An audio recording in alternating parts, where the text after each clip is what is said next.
Three-Eyed Frog presents Incident Report number 31.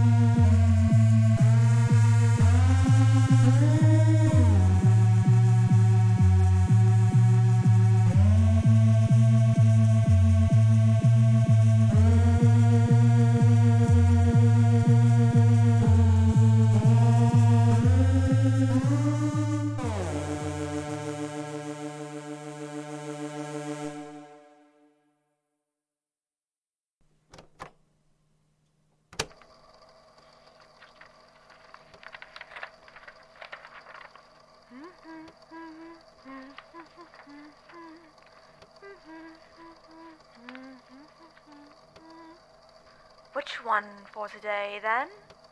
Oh, Christ, this place is a mess. What in God's name? What's all over this one? Great, Val, you're asking the damn recorder questions now. Although, I suppose you're good enough company, even if you can't answer, aren't you? I suppose I'll be getting this one over with. Certainly seems the most interesting, given the residue on it. God, the smell of it. Almost like rotten meat. Right. Best to get right into it. It'll be over sooner. For the consideration of their parents, Bryn Fisher's retelling of their time travelling alongside their road bike expedition through Massachusetts and, dear Lord, what does this mean? A meat rain? Yes, a meat rain they came upon while driving. It seems Miss Fisher is requesting their parents to pay fully for their next vacation. I've said it before, but rich people. Surprisingly, though, this account does seem to have a date written in. July 21st, 2001. Regardless of my disbelief in the fact that the previous archivist finally did something competent, their account begins as such. I used to drive support for my parents' long-distance bike rides. They used to go out from anywhere from 90 to 200 miles a day, with only a few stops in small towns where they could meet me at a car and grab new waters before heading right back out. They're big bike geeks, and I was the one person they always had at their disposal for longer trips. Once I turned 16 and properly had a driver's license, it seemed to occur to them that they didn't really have to ask their other long-distance riding friends to drive alongside them. Instead, they turned to me to make sure they were safe and sound on their excursions. Which was honestly fine for a while. I mean, when I'd first gotten the freedom of driving, it felt like such a treat to be able to go on these trips and be able to just drive for hours and hours with someone else paying for gas. And beyond that, it was nice to see everything out on the roads. I always found something good on those days when my parents were tirelessly trekking across the state highways. I loved seeing things I'd never seen before. Whether it was weird trinkets at rest stops or patches of snow hiding under dense forest I'd never seen before. I loved the exploring of it, but if I'm being honest, the thing that really amazed me was my parents. The dedication it took to willingly submit yourself to that much physical excursion with nothing but the few waters they could carry on their bikes between our meeting spots. Well, it wasn't something they'd pass down to me, that's for sure. But that's all to say that after a while of driving for them, it eventually lost its charm. They eventually found a route they loved above all others and decided that they were going to make it their annual ride. As I'm sure you can tell, the whole seeing new places and exploring thing went away pretty quickly a few trips in. I was a stupid teenager, you know, and started griping about it to them 2 years in, when they decided the perfect time for their next ride was over the weekend that my 18th birthday fell on. Sometimes, Bryn, parents don't have an ounce of self-awareness, I'll give you that much. But this is getting past the point of exposition, and I'd suggest you get to the point, lest you sound like a writer who got to write in more background details than usual because this is a 2-part episode. After that, well, I decided they could get their friends to actually give a damn to go along with them. And even then, I was going away to college in Boston soon, so they'd have to stop relying on me eventually. So it was as good a time as any. Well, that's my rambling exposition for you, I suppose. Oh, thank God. But, of course, by my sophomore year in university, I was growing away from my parents, and our calls became less frequent. As much as I hated to admit it, I missed them. So, when they called me and briefly mentioned they'd tired their old route and would be taking on a new ride that summer, namely one that would loop right by me in Boston, I jumped at the chance, telling them to please not bother any of their friends with the trouble of driving and to let me come along. They were thrilled, of course. It had been a while since I'd willingly gone with them on their trips, and they agreed without a second thought, inviting me to stay at their hotel with them like old times. I'll spare you the details of the trip as a whole, I suppose. It was 119 miles along Waterset Mountain, and there was a lot to look at. I mean, I could go on and on about the sights I saw, and the nostalgia that bloomed in my chest when I remembered the first few drives I'd taken with them. Oh, heaven forbid you go on a tangent. The important thing is the fact that, although I was so sure I'd checked all the maintenance lights off beforehand, by some twisted turn of fate, the lights on my dashboard flicked off and stopped functioning altogether.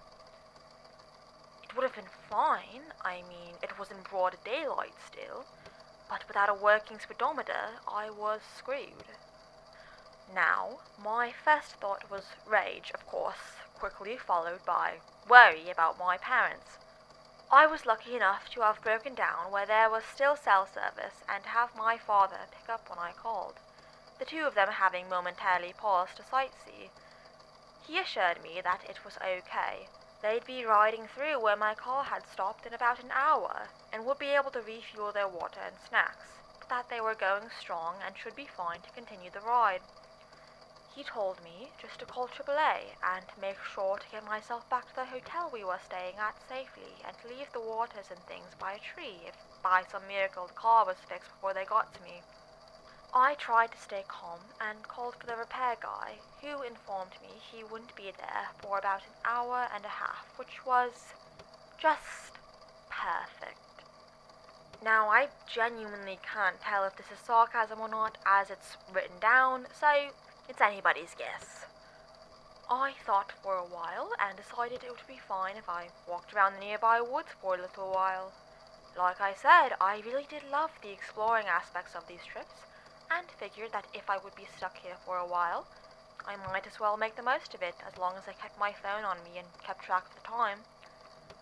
And honestly, it was some of the best fun I've had in a while. Staying in the city for college had put my love of nature on hold indefinitely, and I was happy to have it, even if for a short time. After a little while of walking around, I found this nice secluded area right on the edge of an open field, and took a seat within a bush where the branches grew haphazardly enough that there was a decent-sized hollow space for me to rest.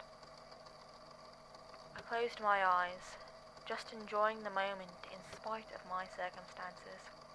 And that's when I heard it. There was this slight whooshing noise, followed up by a few wet, squelching sounds, as whatever seemed to have fallen bounced once or twice along the damp earth. My eyes snapped open, but as I scanned the forest floor, nothing immediately caught my attention. Everything seemed normal. And then, as I was staring open-eyed at the field in front of me, it seemed as though the sky opened up. but not with rain. Instead of water, there were fleshy colored chunks of all sizes just plummeting down from the sky into the field.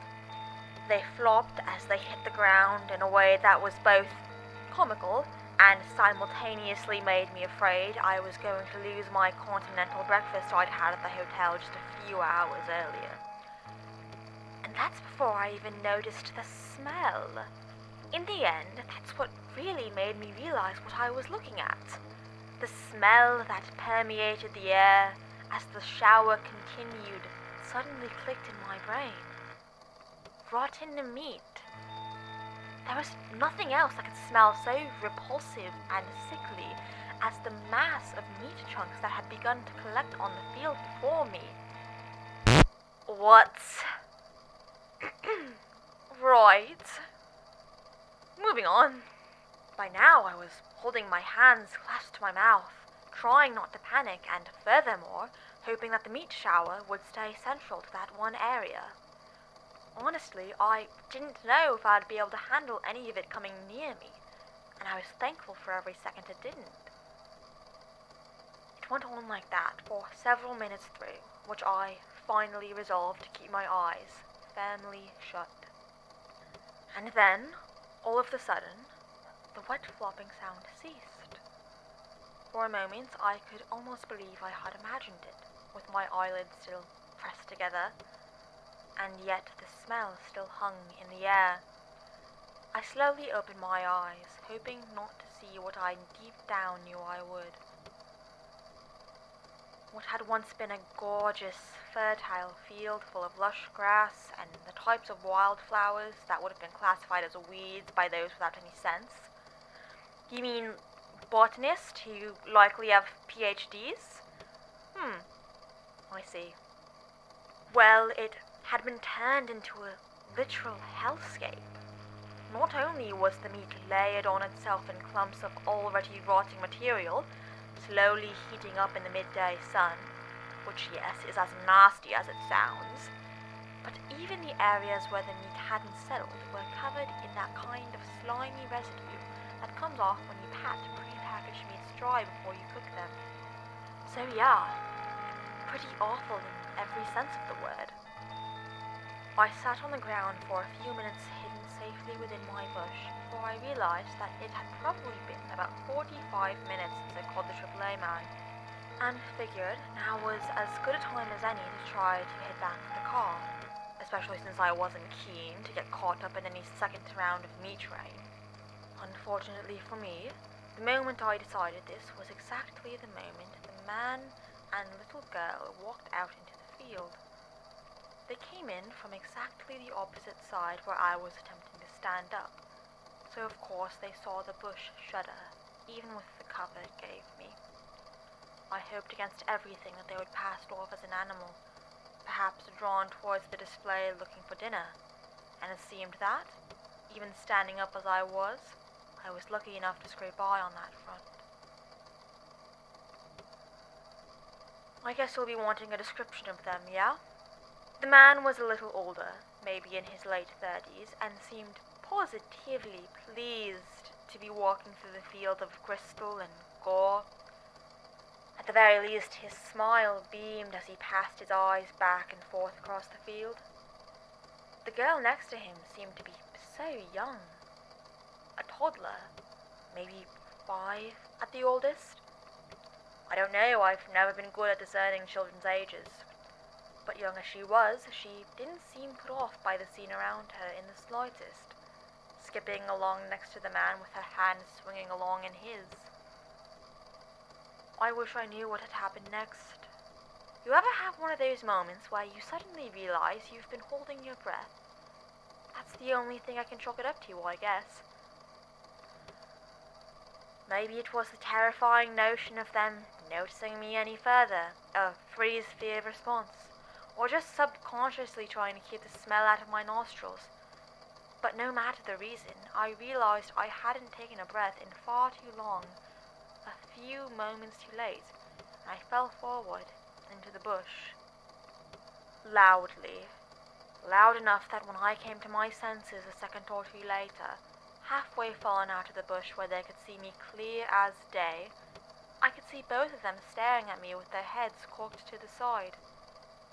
As frightened as I was, though, I remember clearly that the two of them shared the same calm, kind face, that pleasant demeanor dimmed only by their surroundings. And then, with my head still cloudy, I heard him call out to me, "Are you all right over there?" And that was the moment I knew that... It seems that the account ends there, if I'm not mistaken. Though it seems the story does not. I suppose maybe there's another sheet around here with the rest of the story, although how I'm going to find it in this mess I can only guess. Guess I'll just have to keep a lookout for a paper coated in this grime, which I am unfortunately being led to believe is meat juice. Either way, I'm afraid with the few details I've been given so far, I cannot confirm anything about this case, one way or another. I would love to dismiss it right off the bat and write off the grime on this paper as a practical joke. But until further research is done, or I can get a hold on the rest of the story, I'm afraid I can do no such thing.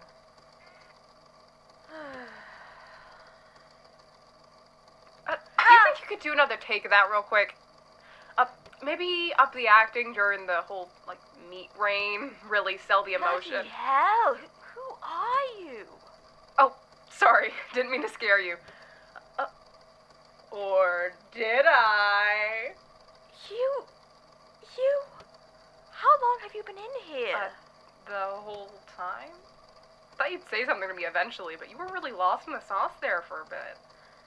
Or lost in the meat juice, I guess. Oh. Well, my sincerest apologies, but you weren't supposed to be in here in the first place. Who are you? Is that a camera? Oh, I'm Christine Lewis, one of the researchers. You're... Just Chris is fine. Anyways, I thought this would be the perfect opportunity to get some footage for my channel. Your... channel? I'm kind of going for a, BuzzFeed Unsolved type of vibe, you know? I'm afraid I don't know what that is. Damn. No culture in these archives. Maybe if you stand Ryan Bergara, this never would have happened. Look, Chris, as flattered as I am to be the subject of your web series, I don't appreciate being recorded without my knowledge. At least I have control over when this girl here turns on and off. Did you just call the tape recorder a girl? Not the point. Could you please just get back to doing your job and save the videos for when you're not at work? If you insist. It's gonna be worth it, though. You'll get a shout-out in my 1 million subscribers video. Just you wait. Just gotta get to 10 subscribers first. Maybe if I was more active on Twitter. Say, do you think we could make an account for the Institute? Chris? Yeah, boss? Get back to work before I tell HR to write this up. Yeah, I'm going. End recording.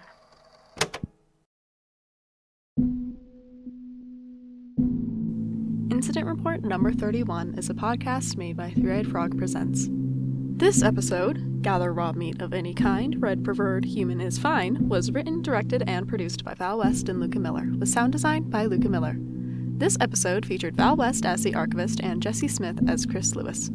Music is produced by Luka Miller. To keep up with the show and find transcripts, make sure to follow us on our Twitter at IR31pod and on Tumblr at Incident Report 31. To contact us with any questions or concerns, feel free to email us at incidentreport31@gmail.com. Thank you for listening.